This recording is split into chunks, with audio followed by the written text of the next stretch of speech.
stick to these time limits.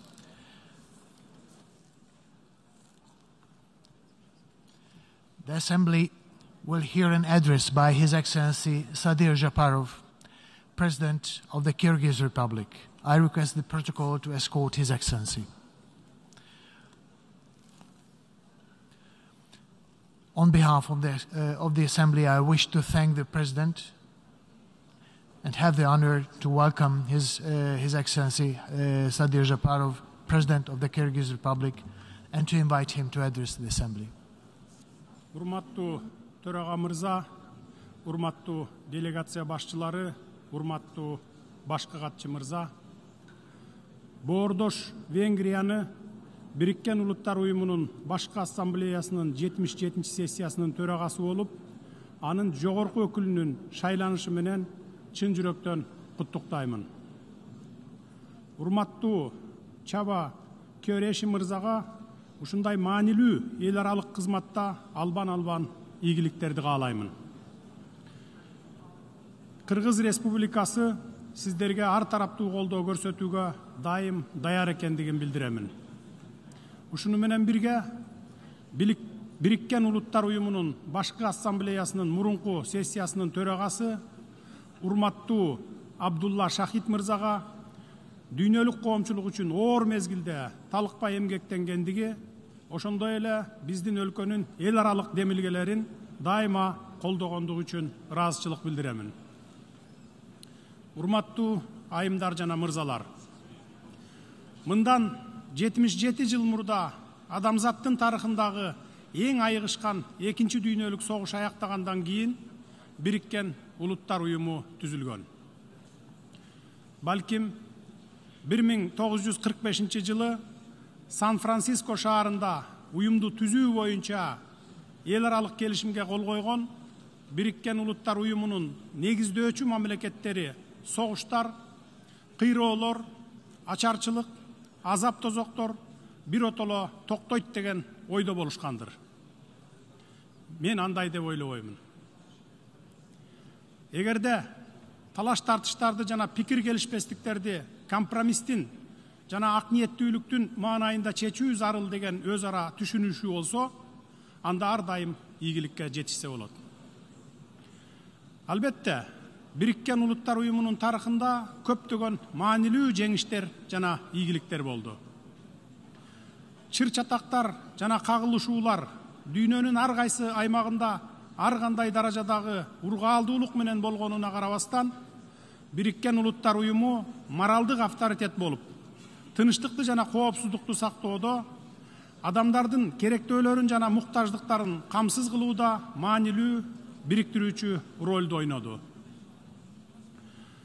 Тынычтыкта жашоонун фундаменталдуу негиздери бузулат жана чоң согуш болушу мүмкүн деген коркунучтардан улам дүйнөлүк коомчулукта тынчсыздануу пайда болуп, дүйнөдөгү геосаясий кырдаал болуп көрбөгөндөй татаалдашкан шартта эл аралык тынчтыкты жана коопсуздукту сактоо, ушул максатты көздөп тынчтыкка каршы коркунучтарды болтурбоо жана жоюу, агрессияны же тынчтыкты бузган башка аракеттерди токтотуу боюнча натыйжалуу жамааттык чараларды көрүү, эл аралык талаш тартыштарды же тынчтыкты бузушу мүмкүн болгон кырдаалдарды адилеттүүлүктүн жана эл аралык укуктун принциптерине ылайык тынчтык жолу менен жөнгө салуу же чечүү, элдердин тең укуктуулук жана өзүн таануу принцибин урматтоонун негизинде улуттар арасында достук мамилелерди өнүктүрүү деп Бириккен Улуттар Уюмунун уставында жазылган бийик максаттарды жана милдеттерди баарыбыз эстен чыгарбай, өзгөчө маани берип, милдеттерди аткарышыбыз керек. Биздин өлкө мамлекеттүүлүктү түзгөндөн баштап эле Бириккен Улуттар Уюмунун уставын ырааттуу жана катуу сактап, өзүбүздүн милдеттерибизди ак ниет аткарып келүүдөбүз. Ушул жылдын март айында өлкөбүздүн Бириккен Улуттар Уюмуна киргенине туура 30 жыл болду. Ал эми Кыргыз Республикасынын эгемендүүлүгүнүн 31 жылдыгын жакында эле, кече жакында эле 31 августта белгиледик. Биз дайыма эл аралык талаш тартыштарды тынчтык жолу менен чечүүгө умтулабыз. Биз эл аралык мамилелерде кандайдыр бир мамлекеттин аймактык бүтүндүгүнө же саясий көз карандысыздыгына каршы күч колдонуудан же коркунуч келтирүүдөн дайыма алыспыз.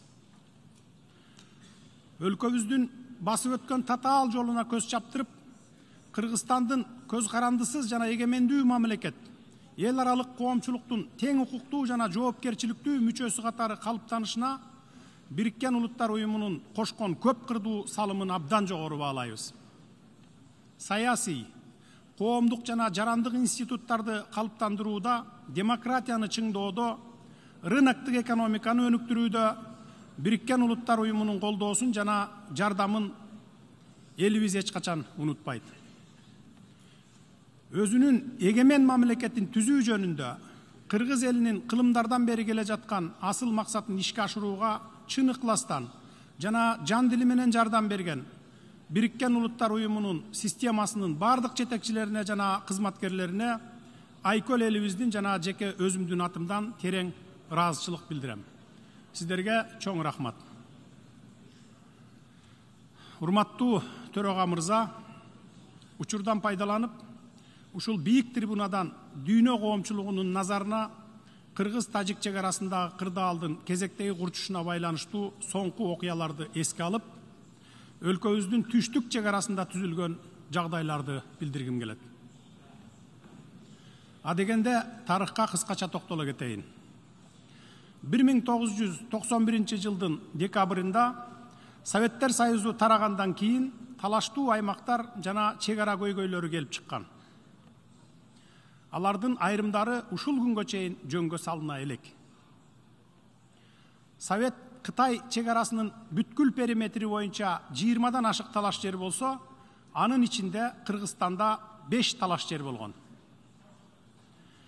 Биз алгач ирет 1996 жылы Кытай Эл Республикасы жана 1999 жылы Казакстан Республикасы менен үч өлкөнүн мамлекеттик чек араларынын тогошкон жерлерин, чек араны жөнгө салуу маселелерин ийгиликтүү бүтүргөнбүз. Биз азыр Өзбекстан Республикасы менен биргелешкен иштерди дээрлик толугу менен аяктап, мамлекеттик чек ара жөнүндөгү келишимге кол коюуга киришип жатабыз. Аталган үч коңшу өлкө менен мамлекеттик чек арабыз тынчтыктын, ынак коңшулуктун, достуктун жана өз ара пайдалуу кызматташтыктын чек арасына айлангандыгын зор кубаныч менен баса белгилеп кетемин. Тажикстан Республикасы менен болгон мамилебиз боюнча төмөнкүлөрдү билдиремин. Биз ынак коңшу элдерибиз илгертен бери өтө жакын жашайт. Бизди жалпы баалуулуктарыбыз, маданиятыбыз, каада салтыбыз бириктирип турат. Биздин динибиз бир. Биздин элдерибиз туугандык байланыштар менен чырмалышкан. Айтылуу Манас атабыз тажик канышасы Каныкейге үйлөнгөн. Советтер Союзу юридикалык жактан 1991 жылдын 21 декабрда Казакстан Республикасынын Алмата шаарында тараган. Мында 11 көз карандысыз мамлекеттин башчылары көз карандысыз мамлекеттер шериктигин түзүү жөнүндө Алмата декларациясы кабыл алынган. Декларацияда көз карандысыз мамлекеттер бири-биринин аймактык бүтүндүгүн жана учурдагы чек араларынын бузулбастыгын тааныйт жана урматтайт деп белгиленген. Алар достук, ынак коңшулук жана өз ара пайдалуу кызматташтык мамилелеринин терең тарыхый тамырын бекемдөө, элдердин негизги кызыкчылыктарына жооп берет, тынчтык жана коопсуздук ишине кызмат кылат деп көрсөтүшкөн.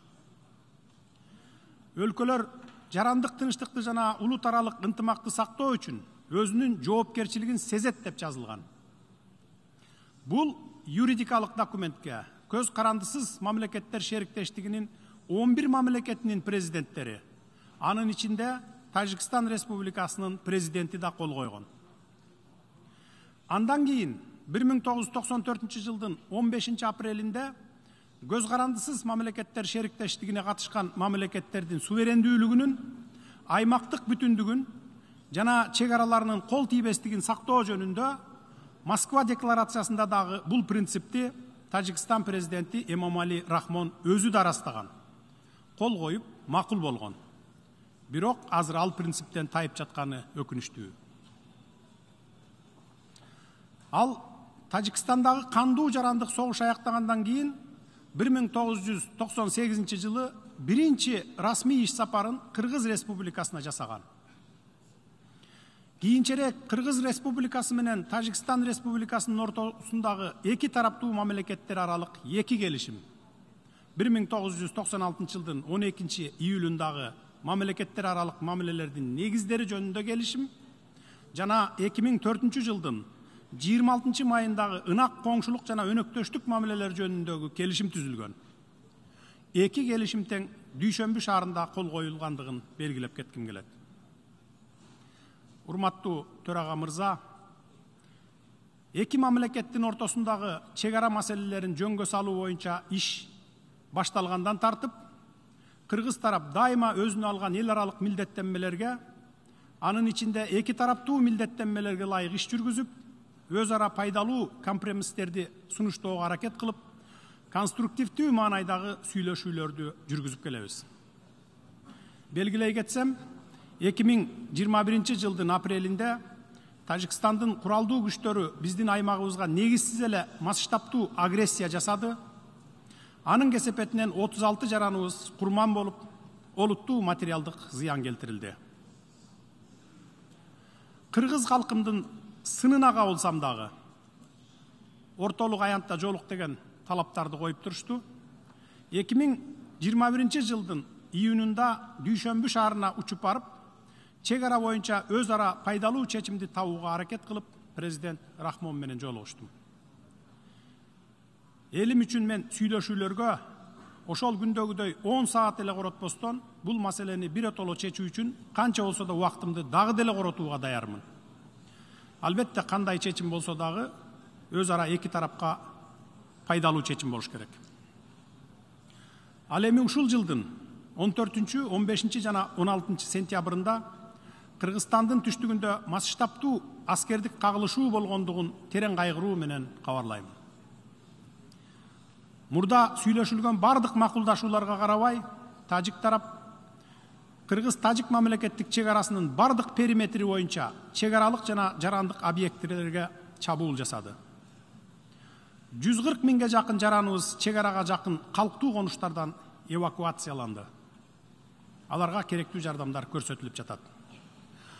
Ушуга байланыштуу тилектештик жана моралдык колдоо көрсөткөндүгү үчүн Бириккен Улуттар уюму системасына, досторубузга, өнөктөштөрүбүзгө ыраазычылык билдирип кетемин. Жарандык жана аскердик объекттерге, үйлөргө, административдик имараттарга, мектептерге, чек ара тозотторуна чоң материалдык зыян келтирилди. Кандай гана болбосун материалдык зыяндын ордун толтурса болот экен. Бирок өз өмүрүн аябастан мекен үчүн согушуп, курман болгон биздин ер жүрөк жоокерлерибиздин, аткылоого кабылган жарандарыбыздын ордун толтура албайт экенсиң. Биз каарман жоокерлерибиздин эрдиктерин эч качан унутпайбыз. Тажикстан тараптын эч кандай себепсиз эле жасаган ушундай куралдуу агрессиялык жүзү каралык акциялары бизди өтө капа кылууда. Анткени биздин өлкөлөрдүн ортосунда эл аралык келишимдер жана милдеттенмелер түзүлгөн болчу. Пакта сунт серванда келишимдер сакталышы керек деп латын макалында айтылат. Биз тажик кошунабыз менен кандай гана форматта болбосун, эл аралык эрежелердин негизинде цивилизациялуу, юридикалык жолдор менен сүйлөшүү процессин улантууга даярбыз. Коңшубуздун мыйзамга каршы сокку аракеттеринин кесепетинен биздин ишенимибиз солгундап кеткендигин эске алып, биз сүйлөшүүлөрдү улантууга эл аралык, анын ичинде Бириккен Улуттар уюму, Европа кызматташтык жана коопсуздук уюму, жамааттык коопсуздук кызматташтык уюму сыяктуу уюмдардын ортомчулугуна да даярбыз. Бизде тажик тараптын өткөн жылдарда жана кечээки жасаган укукка каршы биринчилерден болуп кол салган иш аракеттеринин документтештирилген далилдери бар. Биз эч качан биринчи болуп кол салган эмеспиз жана кол салбайбыз. ар дайым курал колдонуудан алыс болууга аракет жасап келебиз жана эч качан куралсыз жай тургундарды атпайбыз. Бизге дайыма тажик тараптын жасаган агрессиясына адекваттуу жооп кайтаруу менен гана чектелип жатабыз. Ушуга байланыштуу төмөнкүлөрдү баса белгилейм. Кыргыз тарап бөтөн бирөөнүн жерине көз артпайбыз, бирок 1 сантиметр жерибизди бирөөгө бербейбиз. Биз бардык чегара жана чарба маселелерди сүйлөшүүлөр менен гана чечилиши керек деп эсептейбиз. Бүгүнкү күндө чегарага жакын райондордо коопсуздукту жана туруктуулукту камсыз кылуу боюнча кечиктирилгис чараларды көрүү, жергиликтүү калк арасында чыңалууну күчөтүүгө багытталган ар кандай аракеттерге бөгөт коюу, эки мамлекеттин ортосундагы ишенимди бекемдөө маселелери абдан маанилүү болуп турат. Ошондуктан биз сүйлөшүүлөргө, чегара тилкелерибизди тез арада такташып бүтүүгө дайым даярбыз. Урматтуу төрага мырза, жалпы Бириккен Улуттар Уюмунун проблематикасына токтолуп, төмөнкүлөрдү белгилегим келет. Быйыл биз Бириккен Улуттар Уюмунун 230 жылга чейин туруктуу өнүгүү максаттарын ишке ашыруу мезгилинин жарымына келдик. Ушуга байланыштуу азыркы абалды объективдүү баалай алабыз. 2015 жылы туруктуу өнүгүү максаттарынын эч кимди артта калтырбоо деген ураан менен кабыл алынышы биздин жана кийинки муундарыбыздын кызыкчылыгы үчүн дүйнөлүк коомчулуктун конструктивдүү бир пикирге келе ала тургандыгын айгинеледи. Ошол эле учурда объективдүү жагдайлар боюнча, анын ичинде коронавирус пандемиясынан улам өнүгүп келе жаткан мамлекеттерде, анын ичинде биздин өлкөдө да туруктуу өнүгүү максаттарын ишке ашыруу басаңдагандыгы, ал эми адекваттуу эл аралык каржылоо болбосо, алардын көпчүлүгү туруктуу өнүгүү максаттарынын көрсөткүчтөрүнө жете албай калышы мүмкүн экендиги айкын болду. Кыргыз Республикасы туруктуу өнүгүү максаттарын колдоорун жана аны улуттук мүмкүнчүлүктөрдү эске алып, этабы менен ишке ашырууга умтулаарын ырастаймын. Өлкөбүздүн өздүк потенциалы туруктуу өнүгүүнү камсыз кылуунун негизги булагы жана кыймылдаткычы болушу керек деп эсептеймин. Бул максатта биздин аракеттерибиз экономиканы ылдам, сапаттуу өстүрүүгө, анын ичинде ага өз ара пайдалуу региондук жана эл аралык соода инвестициялык кызматташуу аркылуу жетишүүгө багытталат. Мисалы, Кыргызстан интеграциялык жана кооперациялык процесстерге, анын ичинде Евразия экономикалык бирлигинин жана Кытай Эл Республикасынын бир алкак бир жол демилгесинин алкагында активдүү катышууда. Биз бардык кызыктар тараптар менен ишкердик кызматташууга жана инвестициялык өнөктөштүккө ачыкпыз. Белгилүү болгондой, Борбордук Азиянын деңиз менен байланышы жок.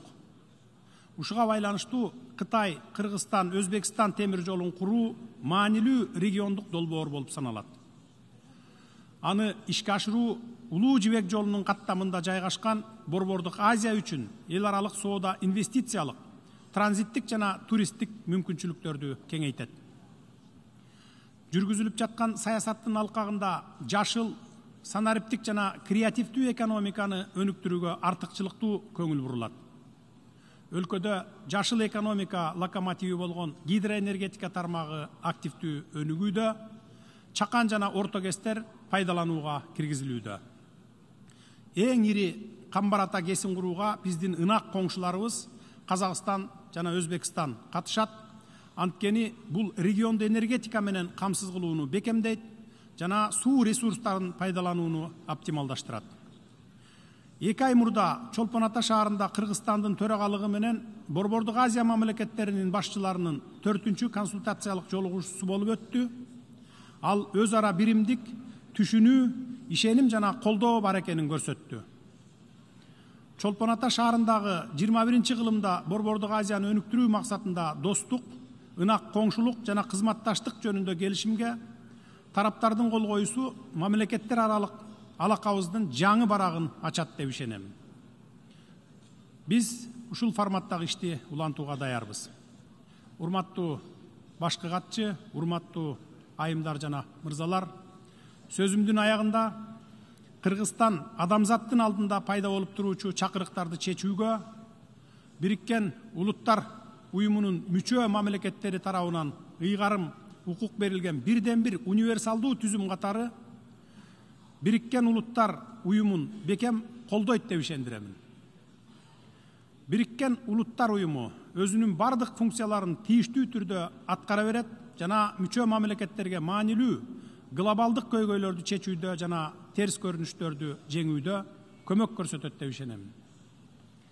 Ушул татаал эл аралык мезгилде бардык мүчө мамлекеттерди уюмга тилектештик жана саясий колдоо көрсөтүүгө чакырамын. Урматтуу айымдар жана мырзалар, көңүл бурганыңыздар үчүн рахмат.